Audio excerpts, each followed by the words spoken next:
रहे हैं इसके बारे में, ब्लड के बारे में। तो इससे पहले मैंने आपको बताया था कि ब्लड जो है तरल संयोजी ऊतक, तरल संयोजी ऊतक फ्लूइड कनेक्टिव टिश्यू है। तो ये जो ब्लड है बहुत महत्वपूर्ण है, क्योंकि ये जो ब्लड है ये ऑक्सीजन को पूरी कोशिकाओं तक ले जाता है, भोजन को भी ले जाता है, उत्सर्जी पदार्थ को भी उसके उत्सर्जी जो अंग है वहां तक लाता है। तो ब्लड बहुत महत्वपूर्ण है। तो ब्लड के दो भाग होते हैं, एक ठोस भाग होता है जिसे हम सॉलिड पार्ट कहते हैं, दूसरा है तरल भाग फ्लूइड पार्ट जिसे प्लाज्मा बोलते हैं। तो जो सॉलिड पार्ट है इसको हम रुधिर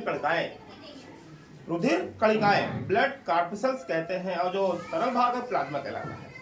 तो जो ठोस भाग है रुधिर कणिकाएं तीन प्रकार की होती है, आरबीसी, डब्ल्यूबीसी, प्लेटलेट्स। जो आरबीसी है red blood corpuscles, WBC white blood corpuscles, और जो प्लेटलेट्स है इसको हम थ्रोम्बोसाइट्स के नाम से भी जानते हैं, और प्लाज्मा।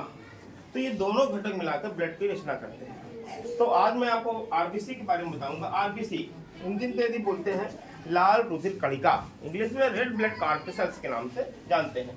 तो मानव में जो आरबीसी है ये गोल तस्तरी नुमा तथा दोनों उसकी पिचकी, दोनों ओर से पिचकी ऐसी है, दोनों ओर से पिचकी ऐसे, इसको हम कह सकते हैं बाई कानकेव। दोनों सतह पे क्या होता है, अवतल होता है, पिचकी होती है, तो कानकेव होता है, बाई कानकेव, दोनों ओर पिचकी होती है, बाई कानकेव। ये पहला गुण है आपका।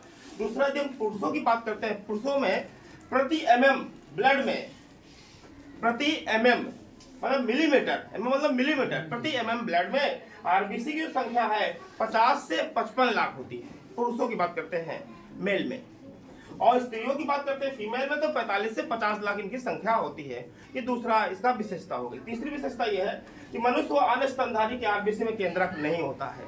सबसे महत्वपूर्ण लक्षण ये है कि मनुष्य सहित जितने भी स्तनधारी हैं उनके आरबीसी में केंद्रक नहीं होता है। लेकिन मैंने कल आपको बताया था ऊंट और लामा ऐसे स्तनधारी हैं जिसके आरबीसी में केंद्रक पाया जाता है। अगला है, लिखा हुआ है ऊंट और लामा ऐसे स्तनधारी जिसमें आरबीसी में केंद्रक होता है। अगला गुण ये है आरबीसी में हीमोग्लोबिन नामक श्वसन वर्णक पाया जाता है।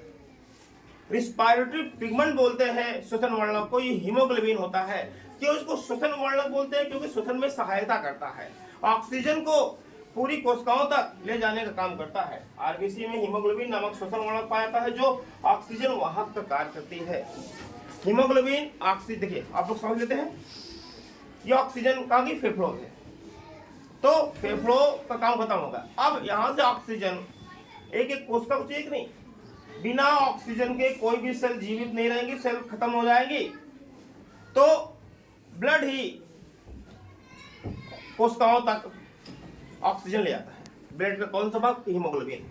हीमोग्लोबिन ऑक्सीजन से क्रिया करता है और ऑक्सी हीमोग्लोबिन नामक यौगिक बनाता है और उसको कोशिकाओं तक वहां पर ले जाता है। जैसे ही कोशिका में पहुंचता है ऑक्सी हीमोग्लोबिन, वो ऑक्सीजन और हीमोग्लोबिन टूट जाता है, ऑक्सीजन वहीं रह जाती है कोशिका में और हीमोग्लोबिन फिर ब्लड के साथ वापस आ जाता है।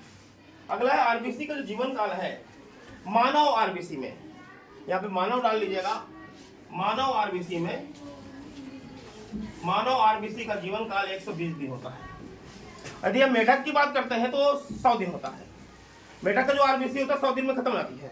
जीवन काल मतलब लाइफ स्पान जीवन काल 120 दिन होता है ह्यूमन आरबीसी का, और मेढक का 100 होता है, याद रखिएगा।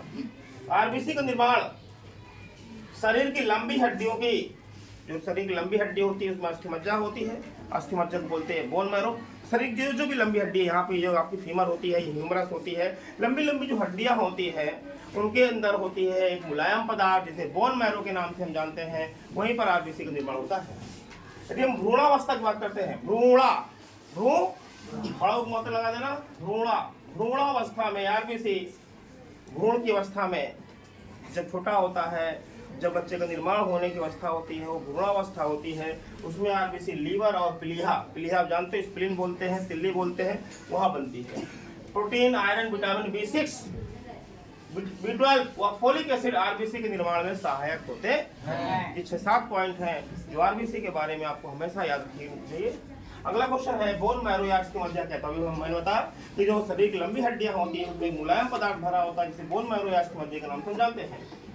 आरबीसी का काम क्या होता है?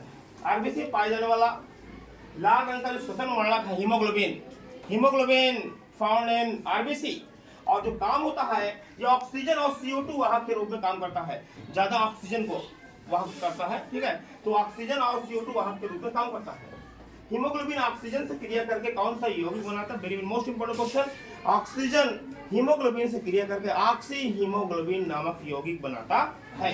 अगला क्वेश्चन है, स्तनधारियों में सबसे छोटी आरबीसी किसमें पाई जाती है? तो बताओगे सर, कस्तूरी मृग कहा है, कस्तूरी मृग में पाई जाती है। स्तनधारी में सबसे छोटी आरबीसी कस्तूरी मृग में पाई, मृग मतलब हिरन होता है ना, कस्तूरी मृग नाम सुना होगा। ह्यूमन ब्लड का जो पीएच होता है 7.4 होता है, कितना होता है? और डब्ल्यूबीसी जिसे हम लोग हिंदी में बोलते हैं श्वेत रुधिर कणिकाएं या व्हाइट ब्लड कार्पसेल्स, इसको हम लोग ल्यूकोसाइट के नाम से भी जानते हैं। कल मैं और आपके ब्लड के बारे में लगातार, अभी ये चौथा दिन मेरे ख्याल से, तीसरा या चौथा दिन है आपका, अभी 3-4 दिन और चलेगा ब्लड के बारे में, पूरा आपके ब्लड के बारे में टोटल। इसके बाद रक्त वाहिनियां है, ब्लड वेसल्स है, हृदय के बारे में बताया गया है, तो इन सब के बारे में बताया जाएगा। ओके।